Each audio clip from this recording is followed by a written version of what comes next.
We sincerely apologize for that disruption in our broadcast of News Cycle. Was occasioned by some glitch with audio, which has now been rectified. We appreciate your understanding.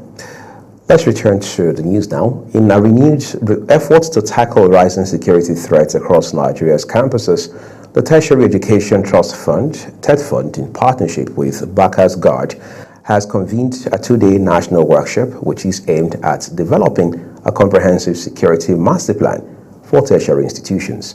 The initiative brings together key stakeholders to chart sustainable choices and measures for safeguarding students and staff. Ramsey Enoch Agbo was at the National Universities Commission headquarters in Abuja, venue of the workshop, and our reports.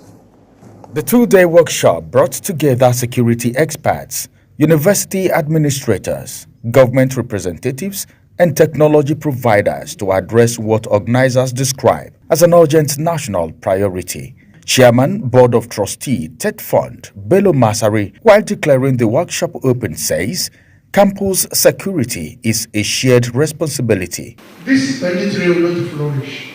Okay, police are not doing their job. Are you doing your job?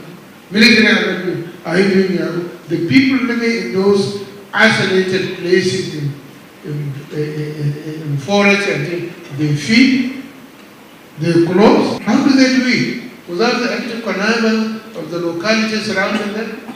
Executive Secretary of TETFund, Sonny Echono, says the proposed security master plan will provide a unified framework for surveillance, intelligence sharing, emergency response, and staff training across all tertiary institutions. If they go to the marketplace and pick 30 people, it will not make enough impact as going to a school to go and pick 5 or 10 students. Because people know that students are usually helpless, they are vulnerable, they represent the hope and aspirations of all of us as a people. The director of Bacchus Guard in his speech says tertiary institutions are citadels of learning.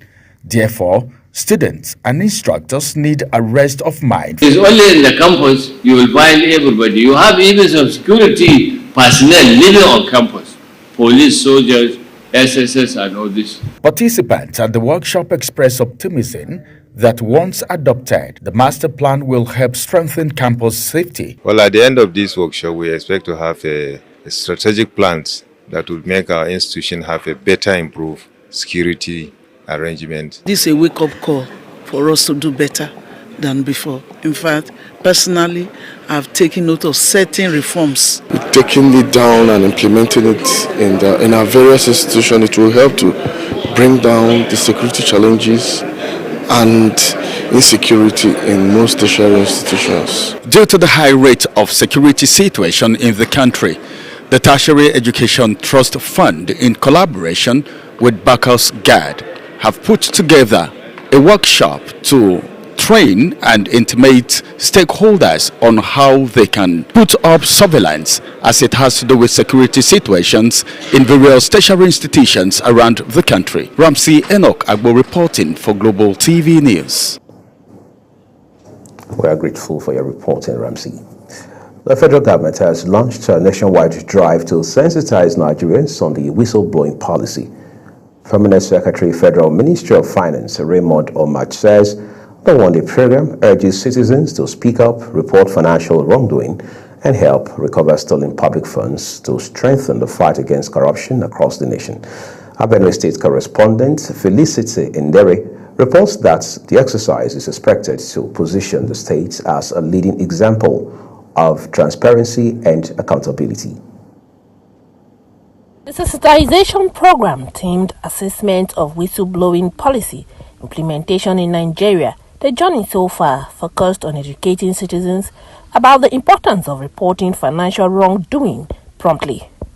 Participants were reminded that timely information can prevent greater losses because, as the saying goes, a stitch in time saves 9, with the motto, if you see something, say something. National reflection of how far we have come and where we must go in the fight against corruption. In his welcome address, Raymond Omachi Permanent Secretary, Special Duties, Ministry of Finance, stressed the importance of whistleblowing and the government's willingness to act on credible reports, noting that whistleblowers are fully protected under the national policy, a key tool in the fight against corruption. The ministry is taking steps to educate Nigerians. This is the step they should do. A fight against corruption is not a one-person job. It is a fight for every one of us. We say the way to report is such that people will not know that we've even reported anything. So we are taking steps to protect those who are bringing these reports.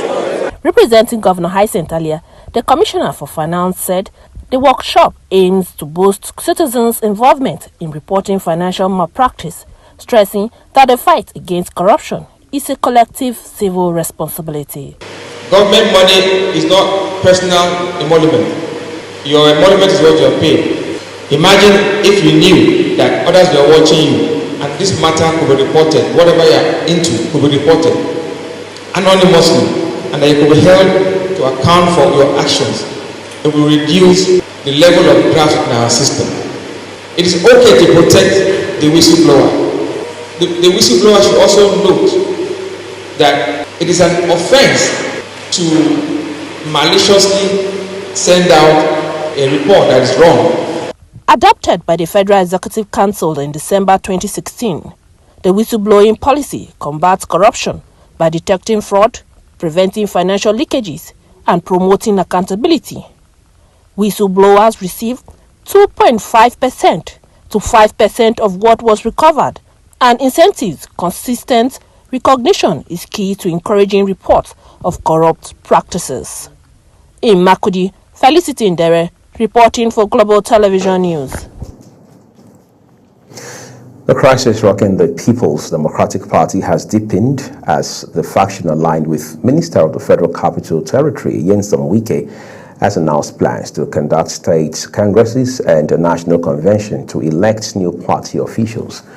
The development further widens the division within the PDP, which is already battling parallel leadership structures. Kabir Hassan completes the report.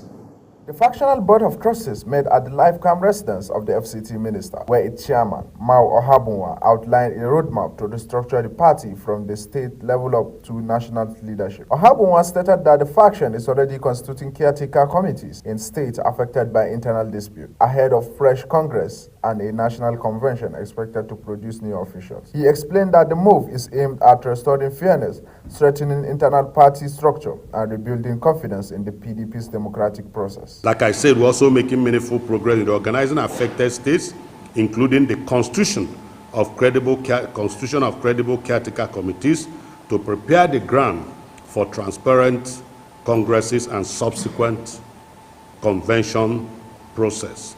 The BOT also pledges total support for Abdurrahman Mohammed-led National Working Committee, insisting that the party must be run strictly in line with the Constitution and established guidelines. Ohabunwa emphasizes the Board of Trustees has a moral responsibility to stabilize the party and guide it away from divisions, urging members to remain united as reforms deepen across states. We're going to work with this NWC. We're going to encourage them. We're going to support them to ensure that the right things are done and that things will be done in line with the law and the guidelines of our great party, PDP. The PDP crisis intensified as rival bloc aligned with Oyo State Governor Sheyi Makinde held a separate convention in Ibadan, producing its own national chairman. The Wike group is currently in court seeking to nullify that convention. As both factions prepare for parallel activities, the battle for control of the PDP appears far from over. Kabir Hassan, reporting for Global TV News. This is Global Television. You're watching the live broadcast of the news cycle with Uyi Agmofwegbe. When the rest of the news returns, Economic Community of West African States declares state of emergency in West Africa. Details coming shortly, plus business and sports stories on the other side of this break for you. Do stay with us.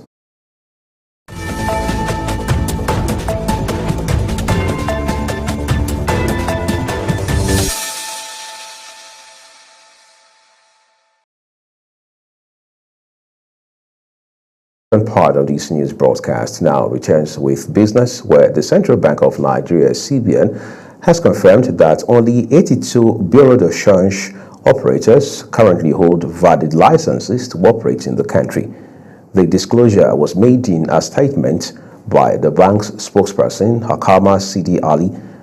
The Apex Bank said the approvals were granted in line with its powers under the Bank and Other Financial Institutions Act 2020 and the 2024 Regulatory and Supervisory Guidelines for Bureaus de Change operations in the country. The House of Representatives Public Accounts Committee has given the Nigerian National Petroleum Company Limited a final deadline of December 15 to appear before it and submit all outstanding documents relating to 2021 audit queries. National Assembly correspondent Aniete Patrick has details. Committee chairman issued the directive at a strategic meeting in Abuja. He expressed displeasure over NNPCL's continued refusal to honor the committee's invitations, describing the conduct as disrespectful to the parliament. Okay, which is still thought. So we'll give you up till Monday 15th, but before then, liaison officer, please ensure that whoever has a responsibility to submit any of the outstanding documents that have not been submitted does so. It is very important that we have the necessary documents to work with. Before the ruling, the chairman read a letter from NNPCL's Group Chief Executive Officer, Engineer Bayo Ojulari, who explained his absence due to an engagement at the presidential villa. But lawmakers faulted the company's attitude, insisting it was obstructing the audit review. Mr. Chairman, sir, this committee is very important to oversight everybody in this country. NNPC cannot be above this company. Does it mean that they have not been auditing their account for the past these 2 years that have been a limited liability company for years? It's just a matter that they have audited their company. They have done all they can do. Why don't they just find a time, come and resolve this one before we go to other years? Following an appeal from NNPCL's National Assembly Liaison Officer, Umar Farouk, the committee granted a final grace for the company to appear on December 15th and tender all required documents. On this engagement with presidency. So that is why, Mr. Chairman, sir, if you can recall, we were here with you on Friday. We were here with you, on Wednesday to show our seriousness and to show our readiness with our management to come and appear before this August committee. NNPCL is expected to respond to several audit red flags, including payments to contractors for abandoned projects, failure to deduct statutory taxes, and alleged irregular payment by the Chief Finance Officer without due approval. The committee says NNPCL's compliance next week will determine its next line of action on the 2021 audit queries. From the National Assembly, Aniete Patrick reporting for Global TV News.